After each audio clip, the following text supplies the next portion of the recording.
prediction. It means to foretell the future events. This is not just a prediction. The prophecy in the Bible is sure and accurate. For example, Isaiah 9:6, Amen. Isaiah 7:14. So pag sinabing prophecy, sinabi ito ng Diyos, praise God, thousands of years bago pa mangyari yung actual na event. Sinabi lang, kaya lahat ng hula sa lumang tipan nangyari sa New Testament. Amen. Amen. Pag binasa mo kaagad ang New Testament, wala kang background sa Old Testament kung ano ang ibig sabihin, doon malilito ka na. Amen. Amen. Kaya sa pag-aaral ng doctrine, ang unahin mo talaga ang Old Testament. Amen. Pag nag-umpisa ka sa New Testament, parang pumunta ka sa pelikula, sa sinihan, pagdating mo roon, magdi-end na, hindi mo maikukwento ng buo dahil hindi mo naumpisahan doon sa simula, mga kapatid.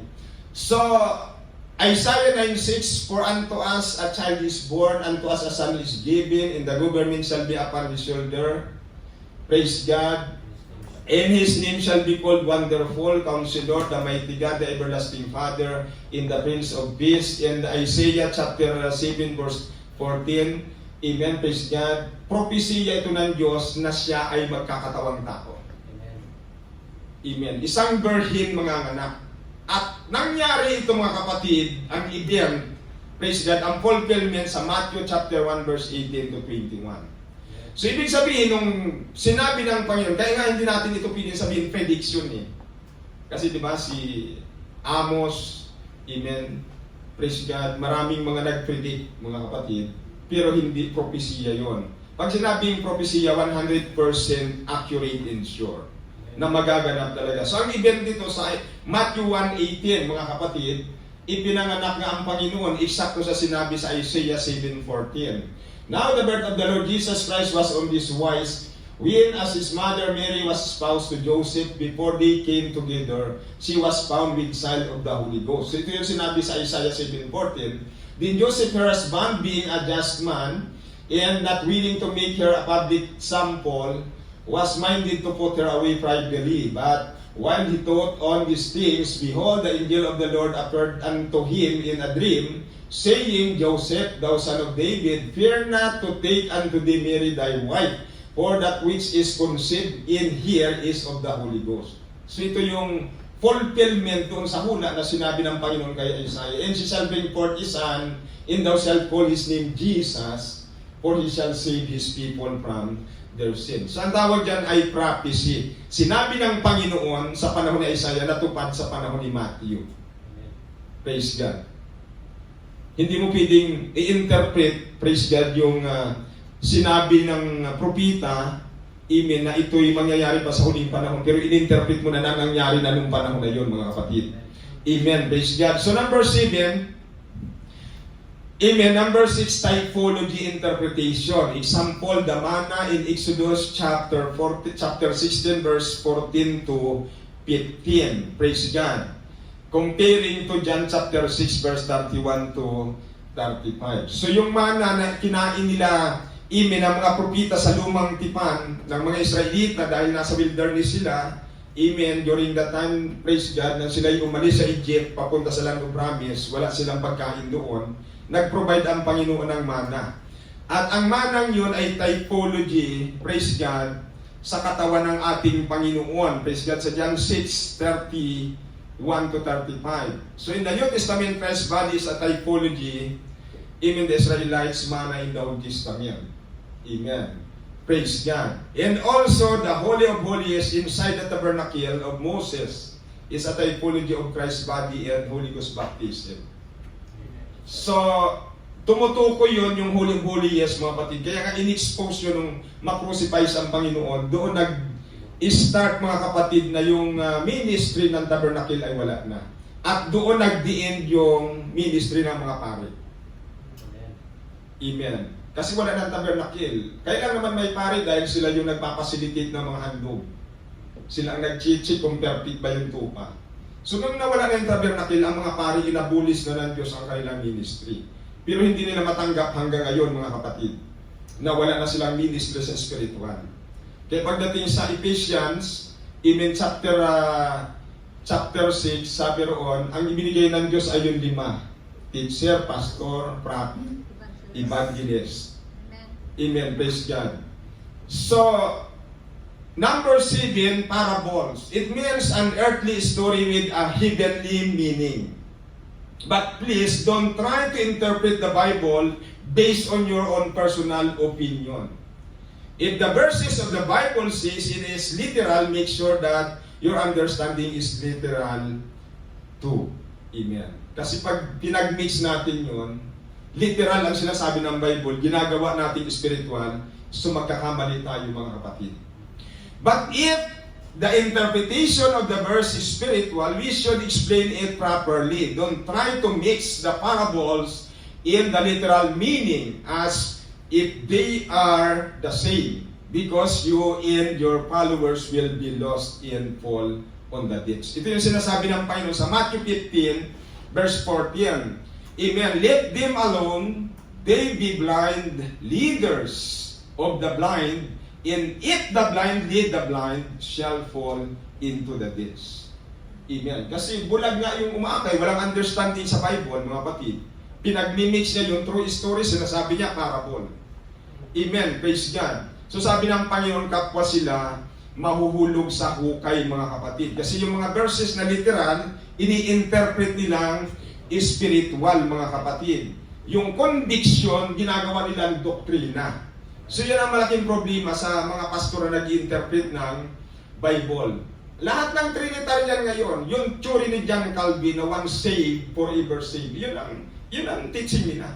Pero wala sa Bible yan. Pwede yung i-search yan, mga kapatid, John Calvin theory.